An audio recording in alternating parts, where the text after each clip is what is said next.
Hi families, எல்லோரும் எப்படி இருக்கீங்க? இது உங்கள் சுபிதர்ஷன் ஃபேமிலி. வாங்க இன்றைக்கி மாங்காய் புளிശ്ശേരി எப்படி பண்ணுறதுன்னு பார்க்கலாம். அதுக்கு பழுத்த மாம்பழமாக நான் ஒரு 6 மாம்பழம் எடுத்திருக்கேன். அதை தோலை உரிச்சிக்கோங்க.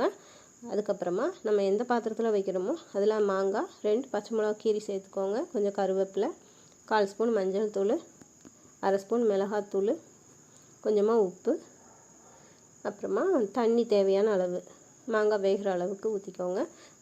ஒரு நெல்லிக்காய் சைஸுக்கு வெல்லம் சேர்த்துக்கோங்க. நான் வெள்ளைப்பாகு தான் கரைச்சி ஊற்றிருக்கேன். அது வேகட்டும். அதுக்கப்புறமா ஒரு அரை முறி தேங்காய், ஜீரகம், மஞ்சள் தூள், 2 பச்சை மிளகா போட்டு தயிர் ஊற்றி நான் அரைச்சிருக்கேன். நீங்கள் தயிரை லாஸ்ட்டாக இறக்குறதுக்கு முன்னாடியும் நீங்கள் ஊற்றி இறக்கிக்கலாம். அதுவுமே டேஸ்ட் நல்லா தான் இருக்கும்.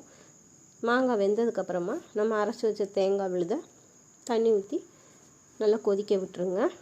அது நல்லா பச்சை வாசனை போகிற அளவுக்கு கொதிக்கட்டும். அதுக்கப்புறம் நம்ம தாளித்து ஊற்றிக்கலாம். கொஞ்சமாக ஒரு வடச்சட்டியில் தேங்காய் எண்ணெய் ஊற்றிக்கோங்க. கொஞ்சம் கடுகு, காஞ்ச வத்தல் 4, அதுக்கப்புறமா கருவேப்பிலை, சின்ன வெங்காயம், இது எல்லாத்தையும் நல்லா பொன்னிறமாக வறுத்து நம்ம ஆல்ரெடி கொதிச்சிட்ருக்கு இல்லைங்களா, அந்த மாங்காய் புளிശ്ശേരിயில் இதை சேர்த்துக்கோங்க. இது எல்லாருக்குமே இந்த டேஸ்ட் பிடிக்குமான்னு தெரியல. காரமாக சாப்பிட்றவங்களுக்கு இந்த டேஸ்ட் பிடிக்காது.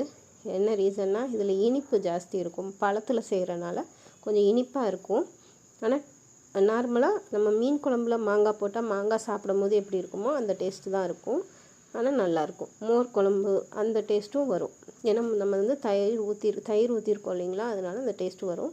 கண்டிப்பாக செஞ்சு பார்த்துட்டு எப்படி இருந்துச்சுன்னு சொல்லுங்கள். இந்த வீடியோ பிடிச்சிருந்துச்சின்னா லைக் பண்ணுங்கள், ஷேர் பண்ணுங்கள், கமெண்ட் பண்ணுங்கள்.